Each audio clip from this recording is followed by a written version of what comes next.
संगत जी, हम 2004 में दिल्ली से बॉम्बे गए और गुरुजी को मानने से पहले हमारी श्रद्धा साईं बाबा में बहुत स्ट्रॉन्ग थी। दिन रात हमारे मुंह पर बस साईं बाबा का ही नाम था। और मैं आपको बताना चाहती हूँ कि मेरा जो बेटा है संगत जी, वो एक स्पेशल चाइल्ड है और वो बिल्कुल भी नहीं बोल सकता। वो पूरी तरह से हम पर निर्भर है। तो ऐसे ही एक बार संगत जी, मेरे हस्बैंड की कजिन और उनकी वाइफ ने हमें कहा कि आप कुछ भी करो, लेकिन बॉम्बे में कांदीवली में जो गुरुजी का आश्रम है, एक बार वहाँ जाके दर्शन करके आओ। और अगर आपको अपने लिए नहीं जाना है तो ना सही, लेकिन आप अपने बच्चे के लिए जाओ। लेकिन संगत जी, हम साईं बाबा के अलावा किसी और को मानना ही नहीं चाहते थे। और मुझे ऐसा लगता था कि जो हमारे कर्म है वो तो हमें शांति से काटने ही होंगे। और इसीलिए मैं साईं बाबा से हमेशा अपनी प्रार्थना में वो शक्ति मांगती थी और रास्ता मांगती थी जिस रास्ते पर उन्होंने हमें चलाया था। साईं बाबा ने हमें हमारे बच्चे की जो जिम्मेदारी दी थी वो बहुत बड़ी जिम्मेदारी थी। और मैं अक्सर उन्हीं से हिम्मत मांगती थी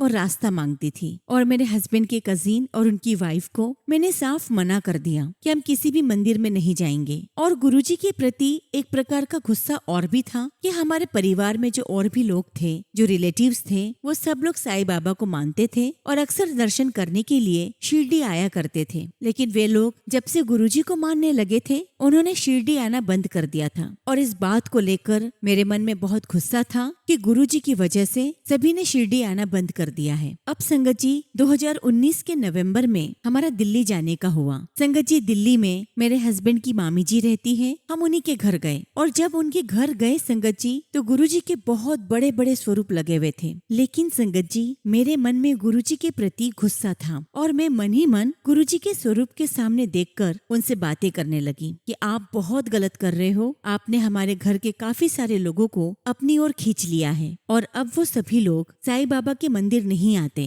और आप ये जो कर रहे हैं बहुत गलत कर रहे हैं। लेकिन संगत जी, मैं नहीं जानती थी कि हम गुरुजी महाराज के स्वरूप से जो भी बातें करते हैं वो हमारी हर बात सुनते हैं। खैर संगत जी, समय निकलता रहा और जो मेरी देवरानी है वो गुरुजी के कांदीवली मंदिर जाने के लिए हमारे बहुत पीछे पड़ी। और होता है ना संगत जी कि कोई ज्यादा पीछे पड़ता है तो हम कह देते हैं कि भाई ठीक है, चले जाएंगे। और इसीलिए हम जनवरी 2020 में गुरुजी के कांदीवली मंदिर गए। और जब संगत जी हम दरबार में बैठे, वैसे तो मैं अपने आप को बहुत स्ट्रॉन्ग मानती हूँ, लेकिन गुरुजी के दरबार में बैठकर मेरी आंखों से इतने आंसू निकले और मुझे समझ ही नहीं आ रहा था कि क्यों हो रहा है ऐसा। लेकिन वहाँ जाकर मुझे इस बात का एहसास हुआ कि हम जिस जगह पर आए हैं ये कोई गलत जगह नहीं है। और वहाँ बैठकर ऐसा लगने लगा जैसे गुरुजी महाराज के साथ हमारा जन्मों जन्मों का संबंध है। वहाँ बैठकर दिल को बहुत सुकून और शांति मिल रही थी।